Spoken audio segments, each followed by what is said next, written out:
হ্যাঁ এভরিওয়ান, আসসালামু আলাইকুম। সবাই কেমন আছো? আশা করছি সবাই ঠিকঠাক। আলহামদুলিল্লাহ, আই অ্যাম গুড। আজকের যে রেসিপিটা হতে চলেছে সেটা সেটা তো তোমরা দেখতেই পাবে। তার আগে মশলা কি দেওয়া হচ্ছে সেটা তো দেখো। পোস্তদানা কিছুটা, আর কিছুটা কাজু বাদাম, যেটা টেস্ট আনবে ফাটাফাটি, আর একটু জয়ত্রী, যেটা সুন্দর করে ব্লেন্ড করে সাইডে রাখো।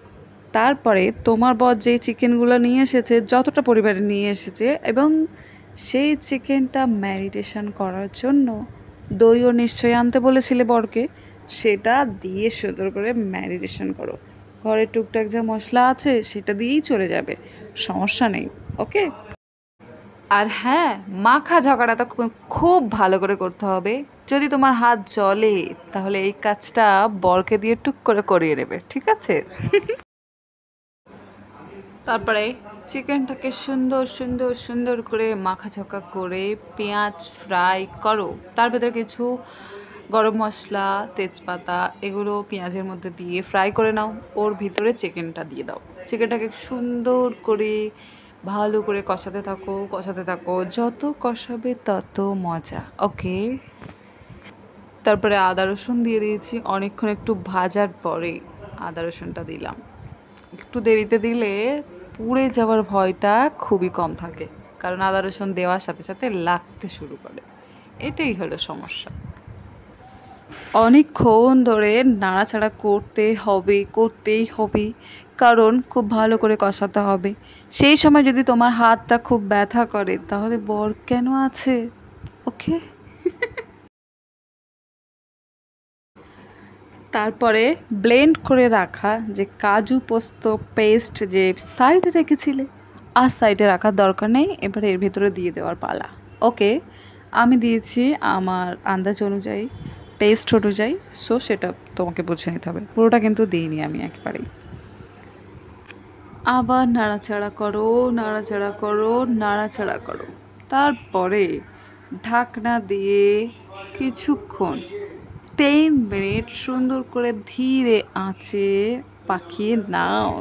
তারপরে গন্ধ আর কালারটা তো দেখো ভাই, উফ, ওয়াসাম। তারপরে পরিমাণ মতো পানি দিয়ে দাও, যেটা দিয়ে আবার ঢাকনা লাগিয়ে দাও। কারণ চিকেনটাকে সুন্দর করে সেট হওয়ার জন্য, সুন্দর করে সিদ্ধ হওয়ার জন্য এই পানিটা দেওয়া জরুরি। পরিমাণ মতো দিও, খুব বেশি দরকার নেই। চালটাকে ধুয়ে নেব। পোলাওয়ের চাল, যেটার গন্ধ মোমো করছে এখন আমার ঘরে। একবার ধোবেন, বারবার ধোয়া দরকার নেই। তারপরে চিকেনটা এরকম শুকনো শুকনো হয়ে গেলে চিকেনটাকে তুলে ফেলবে বেছে বেছে। আর যদি চাও নাও তুলতে পারো, কোনো সমস্যা নেই। এর ভিতরেই চালটাকে দিয়ে ভেজে নিতে পারো, কিন্তু চালটা সুন্দর করে ঝরঝরে হওয়ার জন্য সুন্দর করে ভাজতে হবে, তার জন্য চিকেনটা তুলে নেওয়া ভালো। সো চিকেনটা আমি তুলে নিচ্ছি। তারপরে এই চিকেনগুলো সুন্দর করে তুলে একটা জায়গাতে রাখো। তারপরে চালটা দিয়ে সুন্দর ভাজা ভাজা ভাজা ভাজা ভাজা ভাজা করতে হবে। যতক্ষণ না পট পাট করে আওয়াজ হবে ততক্ষণ ভাজতে থাকবে। আগেই বলে দিচ্ছি, পানিটা ঝরিয়ে নেবে। আমার পানিটা ঝরানোর টাইম ছিল না, তাই আমি পানি শুদ্ধই দিয়ে দিয়েছি। তাই জন্য আমাকে অনেকক্ষণ ভাজতে হয়েছে, অনেকক্ষণ ভাজতে হয়েছে। কিন্তু তোমরা এই ভুলটা করবে না। চালটা একটু আগে ধুয়ে কিছুক্ষণ পানি ঝরানোর জন্য রেখে দেবে। তারপরে দেখো কত সুন্দর ভাজা হয়েছে, দেখেই বুঝতে হবে ভাই। রান্নার জন্য কোনো এই যে পরিমাণ বলে দেওয়া, একদম সেম টু সেম পরিমাণ মাপ কাঠি সব কিছু বলে দেওয়া, এটা রান্নার মন্ত্র হয় না।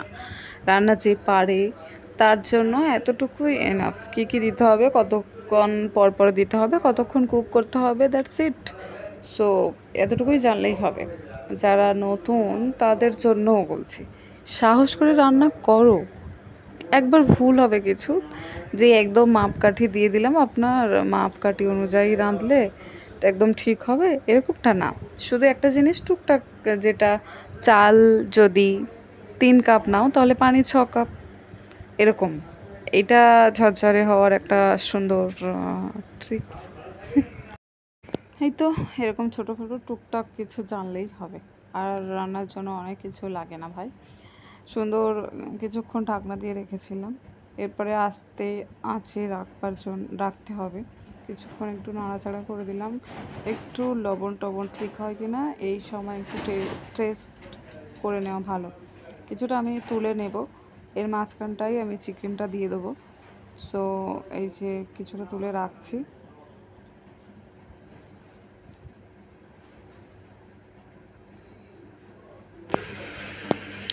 আর হ্যাঁ, লাইক করো না কেন বন্ধুরা? লাইক তো করে দাও, সাবস্ক্রাইব করে দাও একটা। এত কষ্ট করে ভিডিও বানাচ্ছি তোমাদের জন্য, तो एक लाइक तो बनता है। सो इसके अंदर जो चिकन डाल दिया, इसके ऊपर से फिर से जो राइस उठा के रखा है वो डालना है। तारपरे की घी डालना है भाई, घी डालना है। बहुत ज़्यादा डालो और कम डालो, बट डालना है। आलू बुखारा दे दिया, किशमिश दे दो, थोड़ा सा काजू फ्राई करके दे दो। मेरे पास ज़्यादा काजू नहीं था इसलिए मैं नहीं दिया। थोड़ा सा नमक कम लगे तो इसी के अंदर में डाल देना, थोड़ा सा केवड़ा वाटर। सो এই যে এগুলোই দিয়ে দিতে হবে, পরপর পরপর দিয়ে দিতে হবে। এর উপর থেকে ভাত দিয়ে সুন্দর করে এই যে ঘি দিতে হবে ভাই, সুন্দর করে ঘি দিয়ে দাও, তবেই কিন্তু টেস্ট আসবে।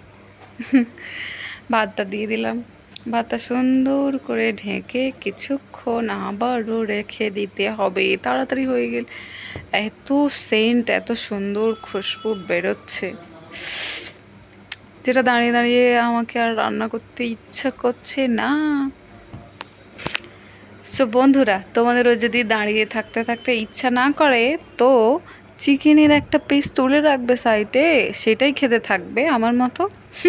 সো বন্ধুরা, রেসিপি তো শেষের দিকে, তো টাটা বাই বাই বলার সময় এসে গেছে, শুধু টেস্ট করার অপেক্ষায় আছি।